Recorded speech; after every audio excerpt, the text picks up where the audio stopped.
Tapi kalau eh, buah ruang, nah biasanya melibatkan bidang juga nih. Selain ada garis, ada bidang gitu. Karena dia eh, tiga dimensi gitu ya. Ada sumbu X-nya, ada sumbu Y-nya, ada sumbu Z-nya. Nah ini katakan ada dua buah bidang nih. Ya, kalau bidang biasanya simbolnya itu dengan kalau garis kan simbolnya dengan huruf kecil ya, alfabet kecil ya, garis G, garis L, garis H, garis K gitu ya. Nah kalau apa namanya hmm, bidang, nah itu biasa pakai alfabet yang Yunani ini, alfa, beta, gamma gitu ya, dan dia ditaruhnya di ujung bidang gitu. Kayak, nah kayak seperti ini. Nah ini berarti yang eh, berdiri ini ya itu adalah bidang alfa. Nah kemudian ini yang seperti eh, yang bawahnya ya yang rebah ini adalah yang bidang beta. Nah, di sini di terdapat garis G ya. Nah, kalau kita lihat G ini adalah garis perpotongan ya antara bidang A dan bidang B gitu. Jadi kedua bidang itu kan sama ya dengan garis dia bisa sejajar, bisa berpotongan. Kalau bidang itu berpotongan berarti pasti ada garis potongnya. Ya, kalau pada gambar ini ada bidang A berpotongan dengan bidang alfa berpotongan dengan bidang beta, maka G-nya adalah garis perpotongannya ya pada ini.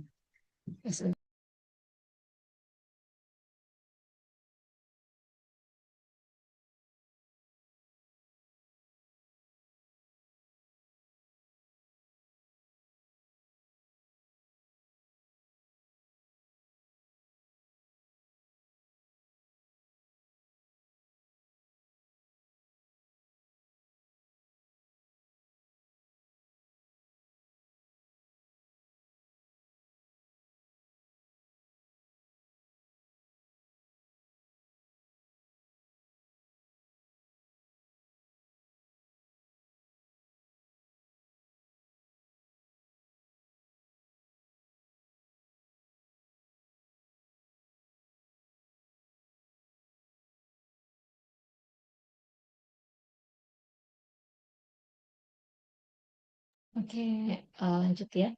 Nah, ini ada bidang alfa itu ya. Kemudian ada dua buah garis.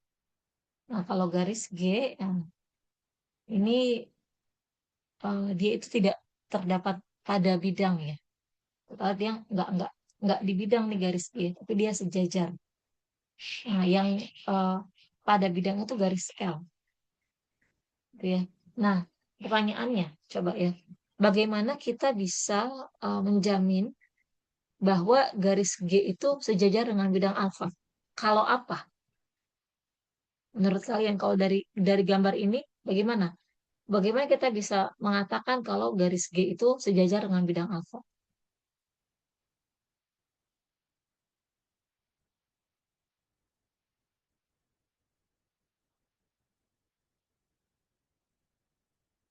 Ada yang punya ide nggak? Nggak ada yang titik yang berpotongan Bu antara garis G dan garis L dan salah satu garis itu terletak di salah satu bidang gitu Bu. Oke, tadi Bunga lihatnya dengan garis L kan berarti ya? Tadi kan Bunga bilang Iya. nggak ada yang berpotongan antara garis G dengan garis L. Ya, jadi sebenarnya di situ ya kuncinya. Jadi kalau kita bisa mengatakan sebuah garis itu sejajar dengan sebuah bidang, kalau garis tersebut sejajar dengan garis yang ada pada bidang tersebut, gitu ya. Jadi kita itu nggak bisa langsung apa namanya mengatakan kesejajaran antara garis dan bidang, harus melewati bantuan garis lain yang ada pada bidang tersebut, gitu ya. Kalau di bidang itu ada sebuah garis yang dia sejajar dengan garis yang lain, ya. Kalau dalam hal ini di bidang ini kan ada garis L, gitu ya. Nah, kemudian garis G ini kita kan kalau apa ini kita tahu ya konsepnya bagaimana kita mengatakan atau ya konsep kesejajaran dua garis yang kita paham ya. Jadi kita bisa tahu tadi bagaimana garis G itu bisa sejajar L. Kalau misalnya tadi Bunga bilang nggak ada titik potongnya kan antara garis G dan L. Kayak gitu ya. Nah, karena ada garis pada bidang alfa yang dia sejajar dengan garis G, maka dapat disimpulkan bahwa garis G itu sejajar dengan bidang alfa. Bisa dipahami ya? Itu. Jadi eh, apa namanya? Kita pakai bantuan garis lain yang ada pada bidang tersebut. Gitu. Kalau eh, apa namanya? Hmm, artinya kalau ada bidang, berarti apakah hanya ada satu garis yang sejajar dengan bidang tersebut? Kayak gini ya. Ini kan G sejajar dengan alfa. Apakah G itu satu-satunya garis yang sejajar dengan bidang alfa? Iya atau tidak? Tidak, Ibu. Tidak ya. Oke, karena di alfa bisa banyak garis yang lain kan? Ya kalau kita sini buat di sini garis nih dari sini. Oke, misalnya kita buat garis M gitu ya, begini gitu ya. Nah, berarti kalau misalnya ada garis yang tidak terletak pada bidang alfa, tapi dia itu sejajar misalnya ya dengan garis M gitu ya. Ini misalnya ada H gitu, sejajar dengan garis M. Kemudian M-nya ini pada alfa, nah berarti kita bisa simpulkan bahwa garis H ini sejajar dengan bidang alfa gitu ya. Jadi nggak cuma satu garis yang sejajar dengan bidang, karena garis di bidang itu kan banyak, sehingga eh, garis yang sejajar dengan bidang tersebut juga bisa banyak gitu ya. Oke, itu em, kesejajaran ya garis dengan bidang. Nah, berikutnya em, ketegak lurusan ya. Nah, di sini ada garis L. Nah, ini dari gambarnya dia tegak lurus dengan perpotongan ya bidang alfa dan bidang beta. Ya, kalau gambarnya seperti ini menunjukkan bahwa garis L tegak lurus dengan garis potong antara bidang alfa dan bidang beta. Ini representasi-representasi ya dari hubungan garis dengan bidang. Nah, kalau yang ini, kalau gambar yang keempat ya berarti ya, ini ada bidang alfa, ada bidang beta ya. Nah, di sini bidang alfa dan bidang beta sejajar.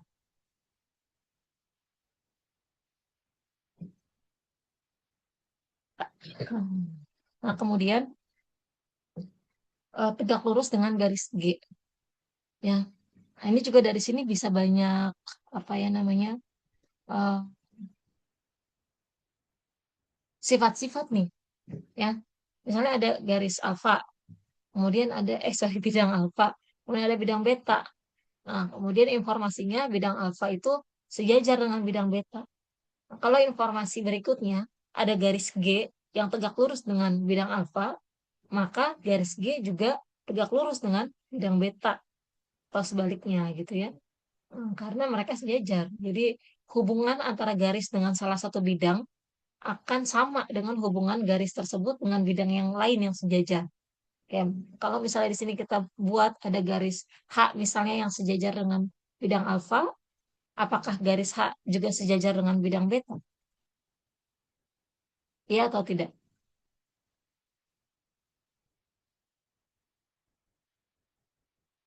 Oke, saya ulang pertanyaannya. Kalau ada garis H, ya misal diketahui garis H pada gambar ini gambar yang menunjukkan bahwa bidang alfa dan bidang beta sejajar. Nah, jika diketahui ada garis H yang sejajar dengan bidang alfa, apakah garis H tersebut juga sejajar dengan bidang beta? Iya, jajar, Bu. Sejajar juga, Bu. Tuh, sejajar ya. Jadi hubungan garis dengan sebuah bidang itu akan sama ya eh, ketika bidang tersebut sejajar dengan bidang yang lain gitu ya. Jadi kalau garis G di sini apa tegak lurus dengan bidang alfa, nah G juga pasti tegak lurus dengan beta. Beta. Kalau H tadi sejajar dengan alfa, maka H juga sejajar dengan beta. Nah, catatannya alfa dan beta itu harus sejajar. Gitu ya. Gambar berikutnya. Ini ada garis L yang terletak pada bidang alfa. Nah, kemudian bidang alfa ini tegak lurus dengan garis G. Pertanyaannya, apakah garis G ini tegak lurus dengan garis L?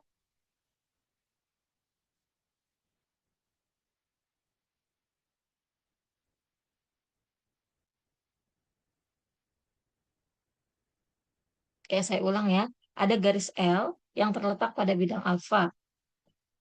Kemudian bidang alfa diketahui tegak lurus dengan garis G. Pertanyaannya, apakah garis G itu tegak lurus dengan garis L? Tegak lurus tuh. Betul, tegak lurus ya. Jadi semua garis yang terletak pada bidang alfa itu akan tegak lurus dengan garis G ya. Ketika garis G itu tegak lurus dengan bidang alfa. Oke.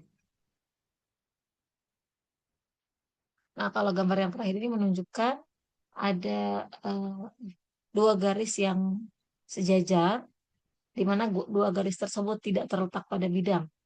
Jadi garis G sejajar dengan garis L. Gitu ya. Nah, kalau salah satunya diketahui tegak lurus dengan bidang alfa, nah maka garis yang lain juga sejajar dengan bidang alfa, garis yang lain juga pasti sejajar ya. Jadi ini adalah gambaran ketika sebuah bidang alfa sejajar dengan dua buah garis. Nah, ini pasti jadi sejajar semua. G-nya sejajar dengan L, kan? G-nya sejajar dengan bidang alfa, L-nya juga sejajar dengan bidang alfa gitu.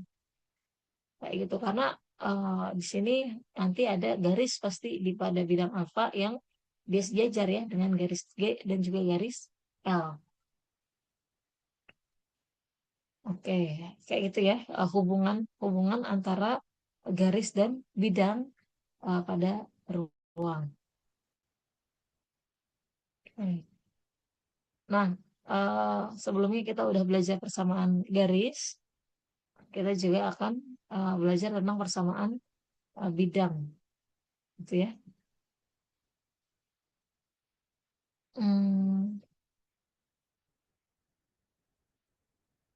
Sebenarnya konsepnya mirip-mirip ya, tapi mirip-mirip gitu ya dengan yang persamaan garis gitu ya. Jadi biasanya kita punya titik tertentu gitu ya yang diketahui sebuah titik pada bidang. Nah, kemudian harus ada vektor normal. Ya, vektor normal itu uh, yang tegak lurus ya dengan bidang tersebut. Tuh, jadi misalnya di sini ada titik P, X1, Y1, Z1. Dia ada di bidang alfa. Nah, kemudian bidang alfa ini tegak lurus dengan vektor normalnya ya. N alfa uh, yaitu A, B, C. Nah, kita ambil sebarang titik Q, X, Y, Z pada bidang alfa ya. Nah, maka uh, vektor PQ ya itu tegak lurus dengan vektor U. Oke, ini juga kita pernah pelajari konsep ini persis ya ketika bahas tentang garis ya, apa dengan vektor normal gitu ya. Nah, ininya pun sama apa namanya uraian ke bawahnya sama ya, sehingga karena dia adalah vektor normal, A, B, C ini adalah sebuah vektor normal, nah, maka si Peki ini, ya Peki ini tegak lurus dengan vektor normal pastinya ya. Nah, maka hasil kalinya adalah 0 kan. 0 gitu. Jadi makanya muncul X, Y, Z dikurang X1, Y1, Z1. Nah, ini adalah representasi dari Peki gitu ya. Kemudian A, B, C ini adalah vektor U. Nah, karena vektor U ini adalah vektor normal, tulisnya U ya, oke, U vektor normal, maka perkalian antara PQ dengan vektor U itu sama dengan 0 gitu. Nah, ini kita bisa uraikan ya secara aljabar. Di sini ada X min X1, Y min Y1, Z min Z1 dikali A, B, C itu sama dengan 0. Itu. Ini kemudian kita bisa susun bentuk seperti ini. A dikali X min X1 ditambah B dikali Y min Y1 ditambah C dikali Z min Z1 sama dengan 0. Gitu ya. Nah, jadi persamaan bidang yang melewati titik P X1, Y1, Z1 dengan vektor normal yang diketahui A, B, C itu ini persamaannya ya. A, X min X1 plus B, Y min Y1 plus C, Z min Z1 sama dengan 0. Gitu ya. Itu adalah persamaan bidangnya. Nah, persamaan bidang ini juga bisa dituliskan dalam bentuk yang lain ya. Kita uraikan ya. Jadi ini ada AX min AX1 plus BY min BY1 gitu ya. Plus CZ min CZ 1 gitu ya. Nah, ini bisa di apa namanya? eh, kumpulkan nih AX plus BY plus CZ. Nah, yang lainnya ini kan adalah sebuah eh, bilangan ya. AX1 ini kan bilangan ya. Min AX1, min BY1, min CZ1 ini kan sebuah bilangan sebanyak 0. Nah, kalau waktu yang di persamaan garis kan kita misalkan AX1 dengan BY1 ini sebagai C ya. Nah, karena udah ada C-nya, berarti min AX1 min BY1 min CZ1 ini kita tulis dengan D ya. Di mana D ini adalah sebuah konstanta gitu ya. Nah, untuk menggantikan ini, min AX1, min B1, min CY1. Ini kan juga pasti konstanta juga ya. Nggak ada variabelnya di sini. Gitu. Nah, dapatlah persamaan eh, umum bidang ya. Itu AX plus BY plus CZ plus D sama dengan 0. Ya. Jadi ini kesimpulannya. Persamaan bidang dalam bentuk umum ya, yang vektor normalnya itu adalah A, B, C. Persamaan bidangnya adalah AX plus BY plus CZ plus D sama dengan 0. Gitu.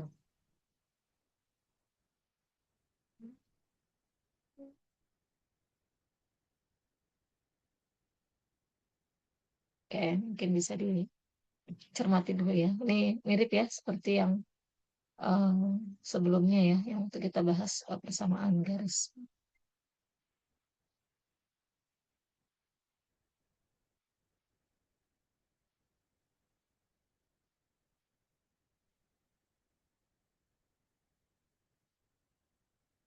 Nah, ini berikutnya ada contoh, itu udah ada jawabannya sih ya. Eh,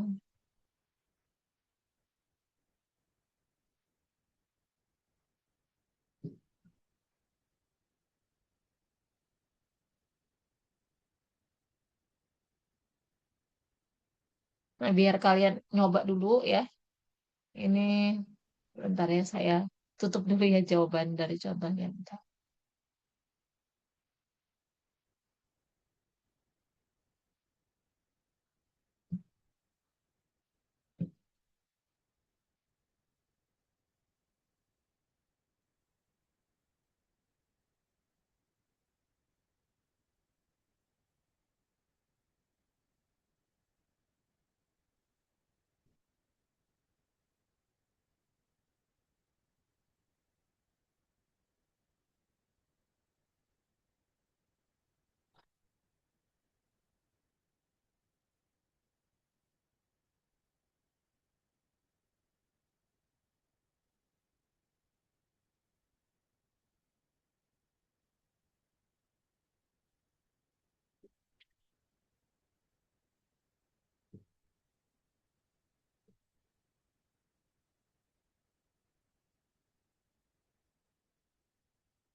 Ya ini mungkin bisa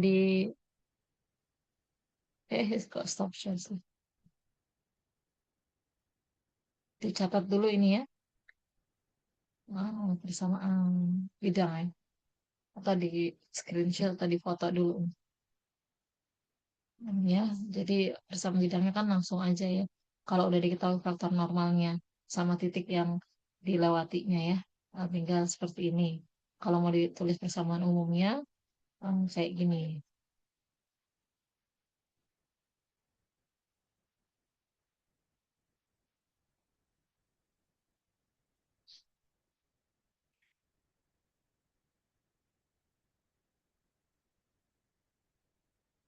Bentar.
Ya, yang perlu dicermati ya, ini sebenarnya sama ya seperti yang bersama sorry, pembahasan yang sebelumnya ya.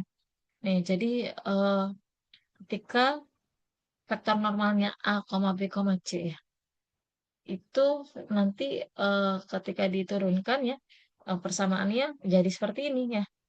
Jadi kalau ada persamaan yang bentuknya, katakan yang persamaan umum ya, AX plus BY plus CZ plus D sama dengan 0. Nah, ini vektor normalnya berarti mana? ABC. A, B, C, ya kan? A, B, C kan? Karena A, A nilai AX plus B plus CZ plus D sama dengan 0 ini kan A, B, C-nya itu kan dari atas kan ya. Dari ABC ini ya, di mana ABC ini adalah vektor normal begitu ya. Jadi kalau misalnya ada persamaan umum kita balik gitu ya. Kalau kita balik, kita diberikan persamaan umum sebuah bidang. Nah, kemudian diminta mengidentifikasi vektor normalnya, ya dia adalah A, B, C. Oke, nah ini untuk yang nomor ini ya. Contoh yang pertama, tentukan persamaan bidang yang melewati titik 2,1,3, kemudian sejajar dengan bidang 3x min y min z sama dengan 4. Gimana kira-kira? Kerjain dulu ya, beberapa menit lah. Mungkin nggak lama. Atau ada yang udah selesai?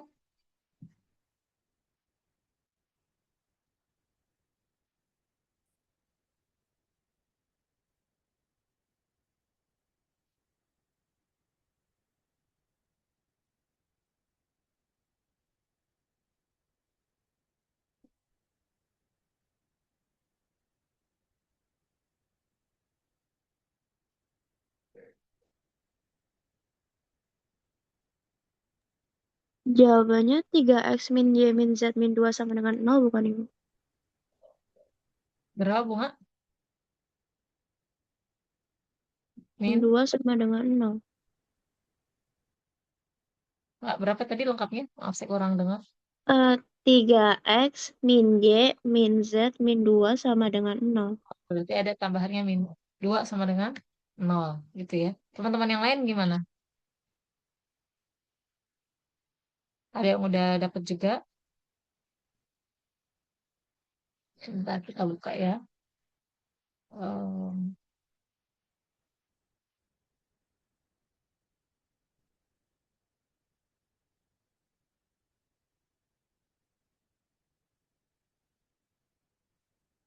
Oke, benar ya. 3x min Y min Z min 2 sama dengan 0 ya bunga ya. Atau Iya, 3x Ibu. min Y min Z min 2 sama dengan 2 ya. Sama ya. Oke, betul ya. Jadi Nah, ini yang tadi saya bilang, ini kan kita langsung identifikasi aja vektor normalnya ya. Ini ada, kan diketahui bidang yang sejajar dengan bidang yang kita tanya kan. Nah, berarti kita fokus ke bidang tersebut aja dulu yang diketahui persamaannya ya. Bidang tersebut eh, anggap adalah bidang beta begitu ya. Nah, ini kita bisa identifikasi vektor normalnya yang A, B, C. 3, min 1, min 1. Gitu ya. Nah, kemudian kita cari bidang lain nih, bidang alfa misalnya. Bidang alfa itu karena dia sejajar dengan beta, jadi vektor normalnya juga sama kan. Um, 3, min 1, min 1 gitu. Nah, kemudian informasinya ada titik yang dilewati oleh bidang alfa 2, 1, 3. Nah, ini tinggal dibuat persamaan apa namanya bidangnya ya. Atau kalau mau pakai persamaan umum juga sama ya. Jadi 3x min y min z min 2 sama dengan 0. Oke, betul ya. Nah, lanjut sekarang yang nomor contoh yang berikutnya. Nah, ini juga langsung ya, tentukan persamaan bidang yang melewati T 2,0,5. Kalau ini langsung ya. Vektor normalnya adalah min 3, 8, 11. Berapa ini persamaan bidangnya?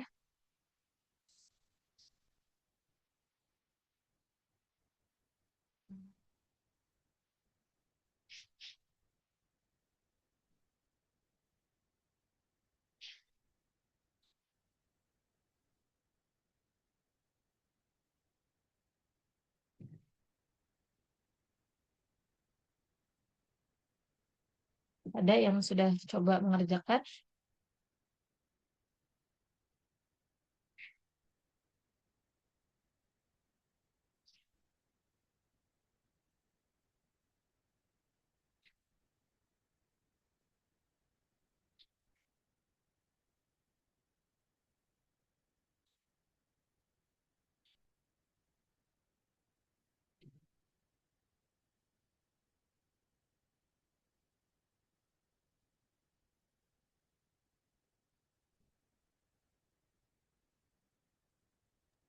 Jawabannya min 3x tambah 8y tambah 11z tambah 61 sama dengan 0 kan? Gimana Dinda? 3x. Min 3x ditambah 8y ditambah 11z Mm-mm. tambah 61 sama dengan 0. Atau 61 itu jadi sama dengan 61 minmu. Oke, bentar. Ya, kita cek ya coba.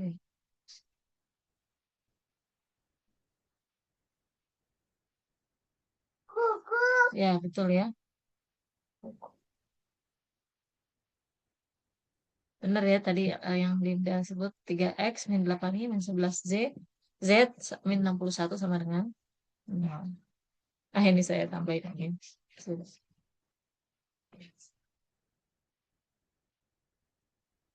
Oke, lanjut ya. Bentar.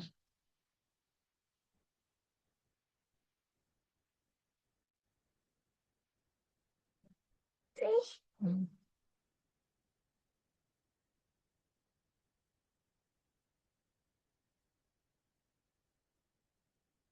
Nah, nih. eh, Sebelumnya kita eh, sudah tahu ya cara mencari jarak titik ke garis. Kalau titik ke titik kalian juga udah tahu ya, titik ke garis. Nah, ini titik ke bidang ya. Sebenarnya mirip-mirip sih rumusnya ya. Tinggal diperluas aja nih sampai sumbu Z ya. Jadi kalau ada titik A, X0, Y0, Z0, mau dicari jaraknya ke sebuah bidang AX plus BY plus CZ plus D sama dengan 0. Nah, ini tinggal langsung masuk rumus ini ya. D sama dengan AX0 plus BY0 plus CZ0 plus D per akar dari A kuadrat plus B kuadrat plus C kuadrat. Nah, dimutlakkan. Nah, waktu itu kan kita udah pernah membuktikan ya, yang jarak titik ke garis. Nah, ini pembuktiannya juga sama ya. Ini saya skip, nanti kalian bisa apa pelajari sendiri ya sebagai latihan. Cara pembuktiannya mirip ya persis dengan yang pembuktian rumus jarak titik ke garis gitu ya. Ini kalau ada pertanyaan ini berarti tinggal masuk aja ke sini ya. D jaraknya.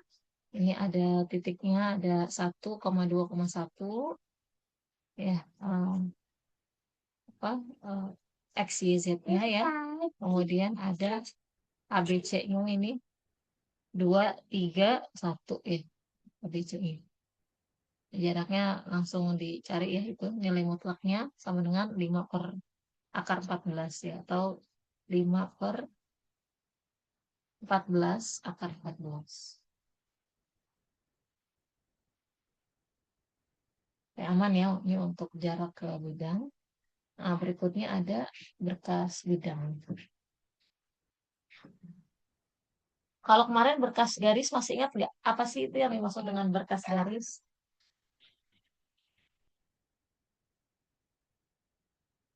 Kan ada banyak garis gitu ya, yang garis tersebut melewati titik potong yang sama gitu kan ya. Nah, kemudian ada garis apa pokok anggota pokok berkas ya. Waktu itu ada L1 sama L2 gitu ya.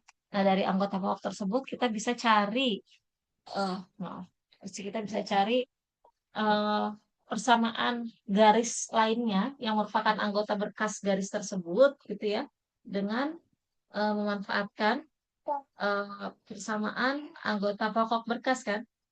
Yang L1 ditambah lambda L2 gitu ya dengan 0. Nah, tinggal bagaimana triknya untuk mencari lambda ya dari informasi lain yang diketahui pada soal. Masih ingat ya cara apa eh, menentukan persamaan garis yang kemarin eh, ada soal tentang itu, kalian mengerjakannya beda-beda ya. Maksudnya kemarin ada kalau nggak salah 3 soal ya yang serupa gitu ya, tapi ketiga orang dari kalian itu mengerjakan dengan cara yang berbeda ya. Ada yang pakai persamaan garis gitu ya, ada yang pakai apa OBE, ada juga yang pakai eh, konsep berkas garis gitu ya. Itu nggak masalah. Yang penting kita paham ya tentang konsep berkas ya, baik berkas garis maupun berkas bidang. Nah, berkas bidang ini juga sama ya. Ini ada bidang, ada banyak nih, ada bidang H1, H2, H3 dan seterusnya, di mana bidang-bidang tersebut melewati satu garis potong yang sama ya. Kalau kalau berkas garis kemarin melewati satu titik potong yang sama.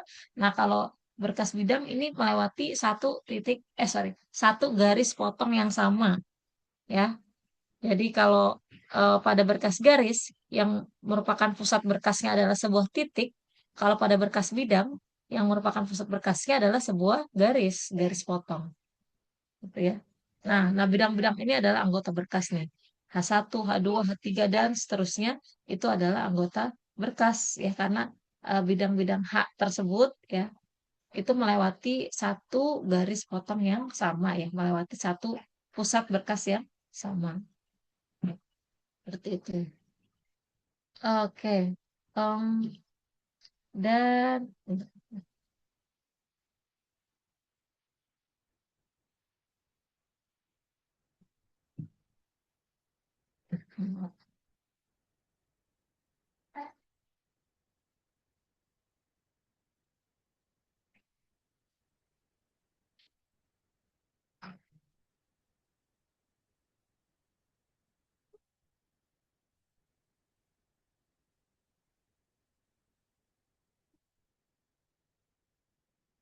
ya, em,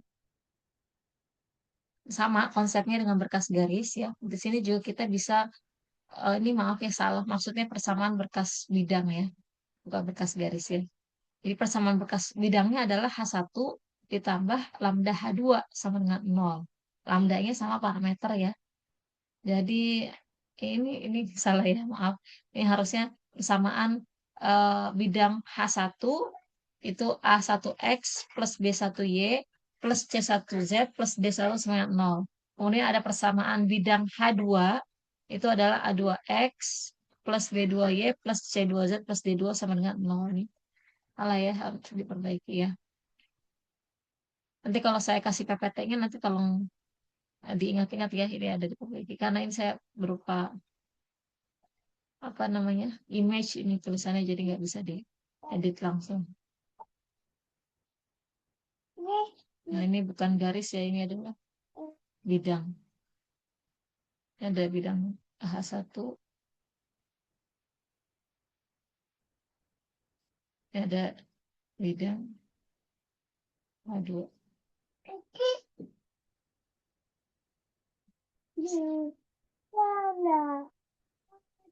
Oke.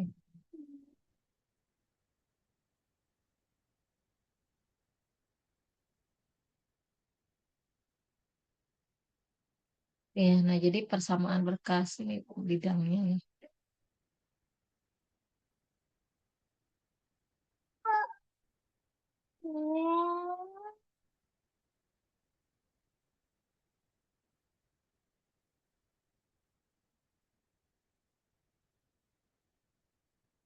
Ya, jadi A1 eh, X ditambah B1Y ditambah C1Z ditambah D1 sama dengan lambda A2X ditambah B2Y ditambah C2Z ditambah D2 sampai nol. Nah, ini sama perlakuannya ya. Rumus ini seperti rumus yang sorry, persamaan yang berkas garis gitu ya. Cari dulu lambdanya dari informasi-informasi yang informasi-informasi lain yang diketahui pada soal ya. Seperti itu.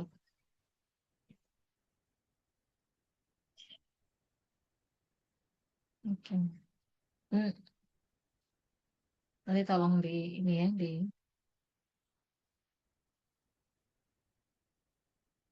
diperbaiki.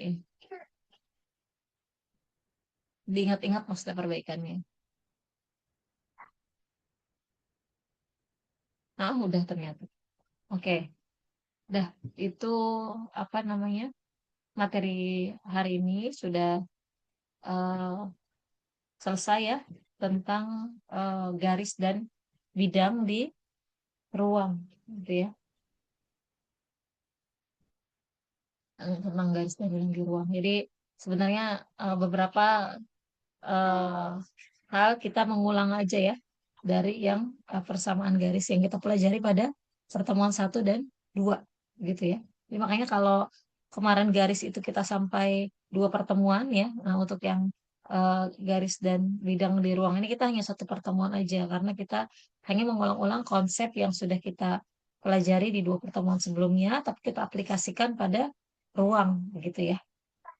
Nah, jadi asumsinya eh, mudah-mudahan kalian sudah paham konsep-konsep dasar ya yang di pertemuan 1 dan 2 ini. Oke, nah ini eh, kalian nanti ada kuliah lagi jam 10 ya. Kemarin ada kelas Pak Tri ya. Saya nggak sadar Pak Iya Trinya udah betul keburu ibu. masuk. Nah, nanti jam 10 juga ada Pak Tri lagi kan ya. Iya betul. Oke, ya. Nah ini kita udah selesai materinya, tinggal nanti latihan. Tapi sebelumnya mungkin ada yang ingin ditanyakan, silakan.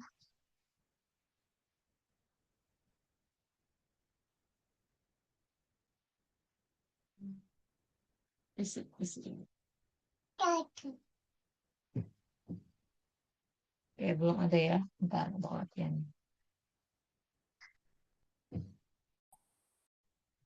Untuk latihannya sebentar.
sorry masih di mute ya. Ini ada 8 soal latihan, 1 sampai 5 ini tentang persamaan garis, kemudian 6, 7, 8 ini tentang persamaan bidang. Itu ya. Oke, mungkin saya kasih filenya aja ya. Ini file sekalian tadi materinya, sama udah saya tambahin soal latihannya.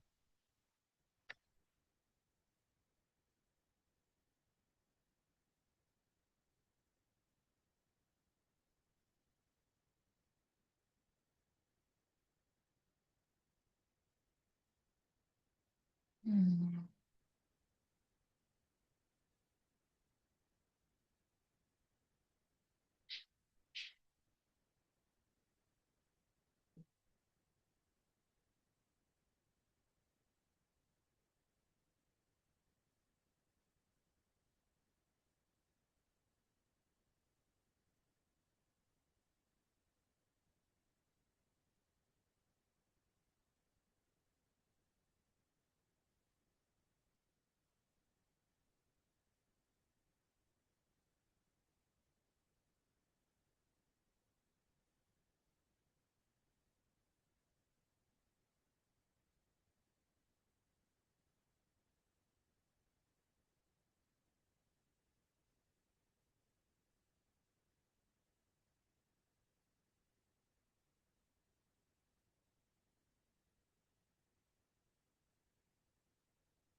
Lama ternyata ya. Attach,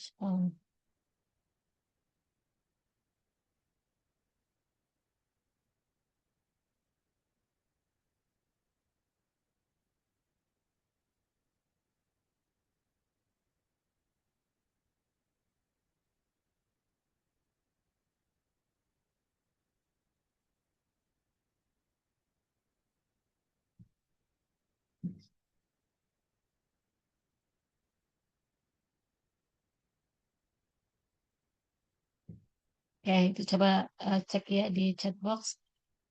Bisa dibuka nggak filenya?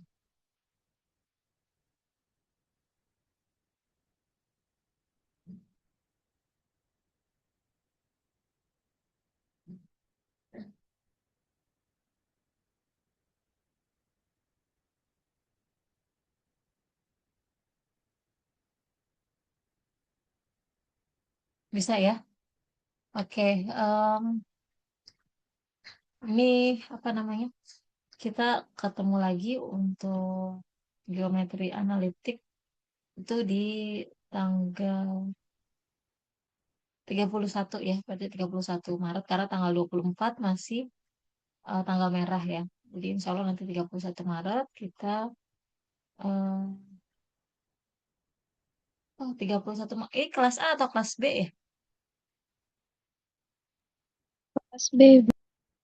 Kelas B ya. 31 Maret itu jadwal kalau di jadwal daring atau luring? Ini kayaknya barengan sama halal bihalal ini UNJ nih. Daring atau luring?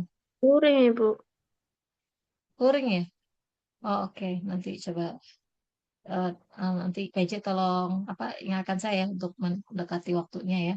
Karena ini bersamaan dengan apa halal bihalal gitu ya. Hmm. Ini mudah-mudahan kita tetap bisa kuliah dulu ya karena kan pagi ya. Itu mungkin setelah itu baru saya ke agenda lebih halal. Hari Selasa kan berarti ya benar. Oke, itu ya tolong dikerjakan latihannya. Oleh-oleh liburan ya. Kita liburan berapa pertemuan berarti? Satu ya, yang satu pertemuan ya.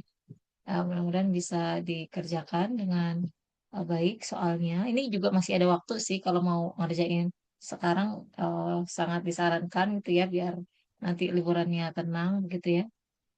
Oke, atau kalau eh, ya sebaiknya mulai dikerjakan sekarang itu biar nggak terlalu banyak tugas nanti dikumpulkannya 2 minggu lagi begitu ya untuk ke 8 soal tadi. Oke, ada pertanyaan nggak? Kalau tidak ada, mungkin dikerjakan aja secara mandiri ya. Secara mandiri, eh, karena untuk materinya kita sudah selesai ya, tinggal latihan aja gitu. Oke, cukup ya.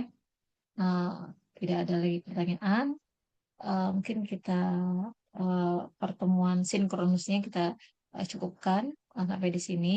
Selanjutnya kita lanjutkan secara asinkronus ya. Kalian mengerjakan latihan. Kalau nanti ada yang ingin ditanyakan ya boleh boleh diskusi sama teman atau langsung tanya ke saya juga silahkan. Kayak misalnya kayak kemarin ada misalnya soal yang kurang jelas gitu ya. Apa ada kesalahan soal atau seperti apa ya boleh silakan ditanyakan ya. Kayak itu. Kalau eh, tidak ada yang ingin ditanyakan saat ini, kita cukupkan dulu ya. Selamat berlibur. Saya mohon maaf lahir batin ya. Kita ketemu lagi nanti setelah libur Lebaran ya di tanggal 31 Maret, insya Allah ya. Oke, Assalamualaikum warahmatullahi wabarakatuh. Waalaikumsalam warahmatullahi Waalaikumsalam wabarakatuh. Terima kasih Terima warahmatullahi banyak kasih Bu. Bu. wabarakatuh. Terima kasih, Bu. Terima kasih Bu. Minal aidin Bu. Sama-sama, selamat liburan. Mohon maaf lahir